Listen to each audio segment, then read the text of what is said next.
All right, in exercise science lab today, we're talking about the overhead cable tricep extension. All right, we're going through a couple cable exercises. I like this one. It's an isolation exercise, kind of a bodybuilding move, but I like it because it does incorporate much more of the body versus laying on the bench and doing a skull crusher or laying on the floor doing a dumbbell or barbell skull crusher. And again, for my home clients, you can use a rubber band for this. All right, so it needs to be a little higher up versus like a doorknob or something like that, but I could go in this position and kind of go there, okay? So the only thing about how you grab the dumbbells or the cables is to hold them like this so you have a neutral grip versus this position here, which can kind of be a strain on the wrist, right? So hold it more that same way if you're doing, that's why I like dumbbell skull crushers over like a barbell or easy bar skull crusher. The medial elbow doesn't always like that. You just got to make sure you have good wrist and elbow mobility, right? So, which again, let's go back to the desk chair posture. If you're sitting, typing, and using your mouse a lot, you just got to be careful on then what position you get into when you're doing your push-ups and tricep work. All right, let's get into this. Answer a couple of the questions we have for lab. Overall, the form, put more weight on. I want this cable to be about eye height or a little bit higher, right? I'm going to take that grip all the way down at the end. I'm not going to grab the kind of the rubber end of the rope. Go overhead, and then I'm pushing out. My camera there. Yeah. All right. So, a couple cues. This is the motion here. All right. What we talked about is I want to be up in a split stance position. You can't quite see my feet, but I'm back on my back toe. My knee is soft. I want to be kind of in this shock absorbing athletic stance. I don't want to, if someone is having a hard time stabilizing their core, their spine, any part of the kind of the stable structures in your body, your hip, your lumbar spine, your knee, right? They'll have a hard time staying in this position here. I want to be kind of in this athletic position where I'm ready to go. All right, so I am training the calf some. What you'll see is one of the movement faults, what we asked about, is that back heel will be on the floor. That's not necessarily a bad thing unless your client or athlete cannot stabilize, or yourself can't stabilize up on that toe and the ball of your foot and then soften their knee and ankle.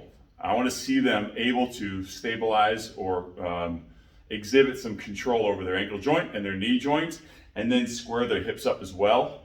And then from this position, now produce power. Whatever power or force we're trying to produce. All right, so in this case, this overhead position. All right. And then you can change, like I know that when I'm working my calf, I want to be in this position. My calves are barking at me sometimes when I'm playing basketball, so I like to get into this position, work my heel cord, work my calf, right? And then go from there, all right? So you're getting benefits all over the body, which is why I like it. The other thing you're looking at is your hips, that your hips are square and you're not falling into this kind of lordotic posture again. Remember, lordosis is that extension of your lower back here, right? And we're just kind of sitting there where we have that anterior tilt to your pelvis. Your lower back doesn't always like that as well. All right. So I like to get someone in this position here, assuming that their ankles and knees are good. They can kind of bounce in this position and then kind of find their pelvis. I might have them posterior tilt, kind of tuck their tail, anterior tilt, and then kind of find an in-between spot right there. All right. Do a little dance. All right, so after I got that position, my abs are tight, then I'm going.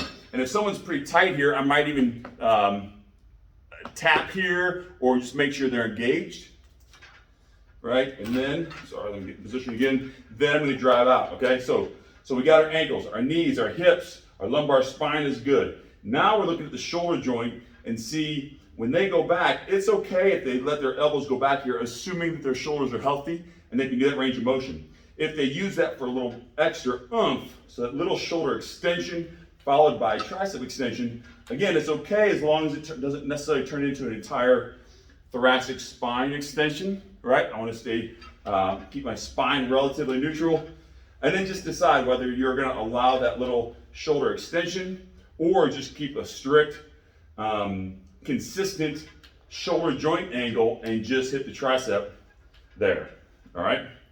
I like this one too because not only is it working your lower body, not only is it challenging your core, because your anterior core, your anterior wall, your rectus abdominis, your anterior obliques, if they don't remain engaged, then you fall back there. So it is going to take some core work. And then you're also going to hit not only the 3 heads of the tricep. Remember, the long head of the tricep is also a shoulder extender because it inserts or originates up in the shoulder blade. So you're going to hit that long head, which if you're in bodybuilding, or you're trying to tone or build your tricep, the long head of the tricep is most of the mass of the tricep, right? Your lateral head is what you can see the most. It's going to train that as well. Your medial head is a little deeper. That also helps stabilize your shoulder joint. It's a good thing. So you're hitting all 3 heads, but you're also going to hit that long head a little bit more by either stabilizing or if you're using that shoulder extension with your force production at each time. Just being aware that you're not using that to cheat. And I'll really see some people kind of doing this whole wave throughout their entire body, and just be aware of that, right? Because that's kind of a cheating motion, and you're also kind of losing, you're creating too much momentum, losing some of that control, all right? So that covers the questions, I think. Postural focus, we discussed. That they're not locked out, that they're able to soften that knee but control that motion there and stabilize their lower body. You're looking at anterior tilt, all right? We're trying to stay somewhat neutral, just be aware of that.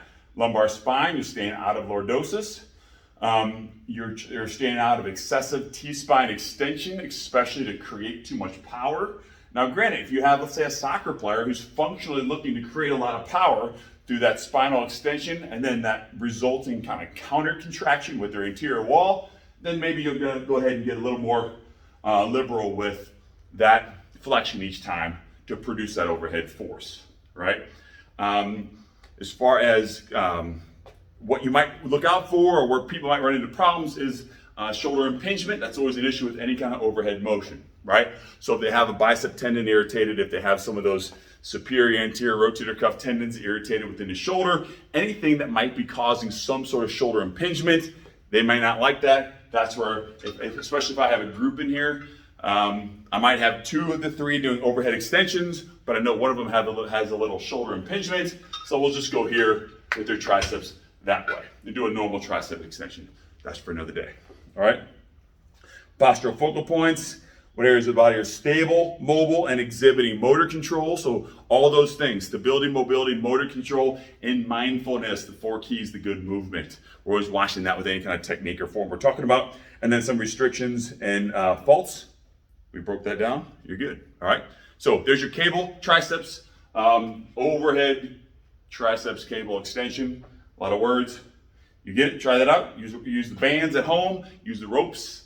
And we'll see you next time.